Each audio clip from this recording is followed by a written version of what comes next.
اس بیان کو مکمل توجہ سے سنیں اور آگے شیئر کریں۔ بارک اللہ لنا ولکم فی۔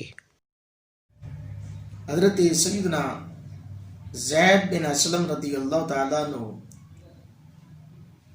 سے مروی ہے، آپ امیر المومنین عمر فاروق رضی اللہ تعالیٰ عنہ کے بارے میں لکھتے ہیں، فرماتے ہیں کہ ایک رات آپ عوام کی خدمت کے لیے نکلے، کیونکہ آپ کا کام یہی تھا کہ راتوں کو عوام کی خدمت کے لیے نکلتے۔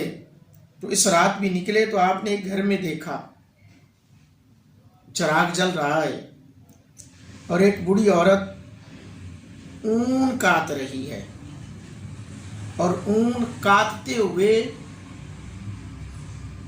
فراق مصطفیٰ صلی اللہ علیہ وآلہ وسلم میں ڈوب کر یہ اشعار پڑھ رہی تھی،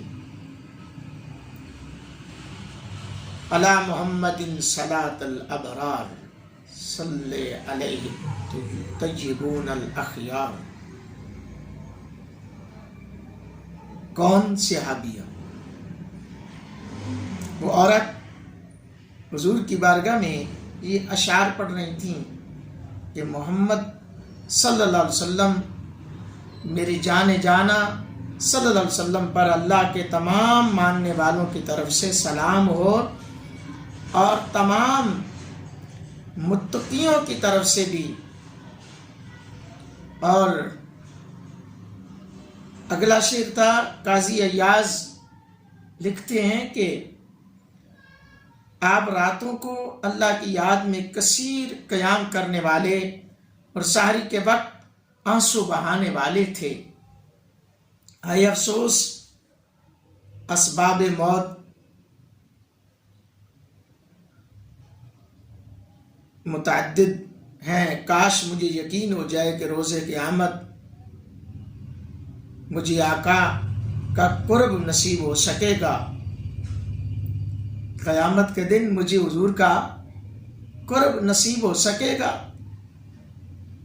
یہ اشعار جب وہ عورت پڑھ رہی تھی نا، تو فاروق اعظم رضی اللہ تعالیٰ عنہ بے اختیار حضور کی یاد میں تڑپنے لگے اور زار و کتار رو پڑے، اور آل محبت تو یوں لکھتے ہیں کہ جناب عمر فاروق رضی اللہ تعالیٰ عنہ نے دروازے پر دستک دے دی، آدھی رات کا وقت تھا، دروازے پر دستک دے دی۔ خاتون نے پوچھا کون؟ پہلے کبھی اپنا تعارف نہیں کروایا کرتے تھے، جب لوگوں کی خدمت کرتے تو تعارف نہیں کروایا کرتے تھے، اب بات ہے مصطفیٰ کی محبت کی۔ عورت نے پوچھا کون؟ عمر فاروق نے فرمایا میں عمر بن خطاب۔ خاتون نے کہا رات کے ان اوقات میں عمر کو کون سی چیز یہاں لے کر آئی ہے؟ کیا کام ہے عمر کو؟ آپ رضی اللہ تعالیٰ عنہ نے فرمایا اللہ آپ پر رحم فرمائے، اماں جان، اے میرے کریم آقا کی دیوانی، اللہ آپ پر رحم فرمائے، دروازہ تو کھولو، تجھے کوئی پریشانی نہ ہوگی۔ اس نے دروازہ کھولا، میرے کریم آقا کے پیارے غلام حضرت عمر فاروق رضی اللہ تعالیٰ عنہ اندر تشریف لے گئے۔ اندر تشریف لے جانے کے بعد کیا کہتے ہیں؟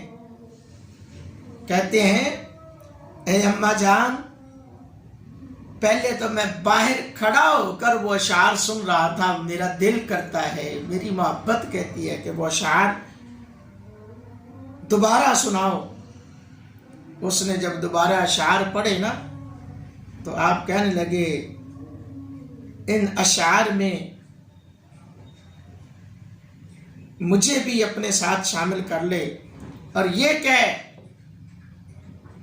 کہ ہم دونوں کو آخرت میں حضور کا ساتھ نصیب ہو،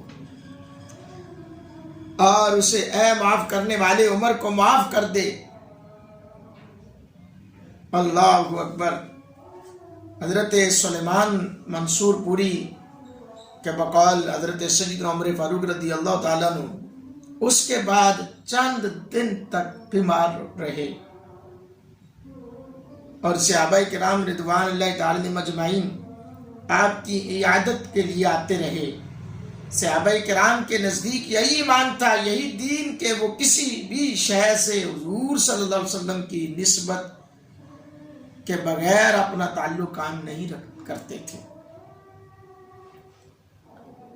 ایک مرتبہ سیدنا فاروق اعظم رضی اللہ تعالیٰ عنہ حج کرنے کے لیے طواف کر رہے تھے، اور جب طواف کیا اور حجر اسود کے سامنے آ کر کھڑے ہو گئے اور اس حجر اسود کو مخاطب ہو کر کہنے لگے، میں جانتا ہوں کہ بے شک تو ایک پتھر ہے جو نفع پہنچا سکتا ہے نہ نقصان۔ اگر میں نے نبی پاک صلی اللہ علیہ وسلم کو تجھے بوسہ دیتے ہوئے نہ دیکھا ہوتا تو میں کبھی بھی تجھے بوسہ نہ دیتا۔ اس کے بعد آپ رضی اللہ تعالیٰ عنہ نے حجر اسود کو بوسہ دیا۔ کریم آقا علیہ الصلوۃ والسلام کے غلاموں،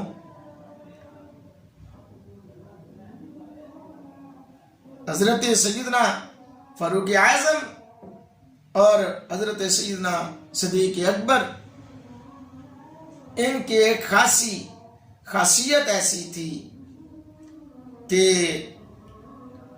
سیدنا صدیق اکبر رضی اللہ تعالیٰ عنہ کو سفر ہجرت میں رفاقت حضور کی ملی، جبکہ فاروق اعظم رضی اللہ تعالیٰ عنہ وہ صحابی ہیں جن کو اللہ سے حضور نے مانگ کر لیا، مراد رسول ہے۔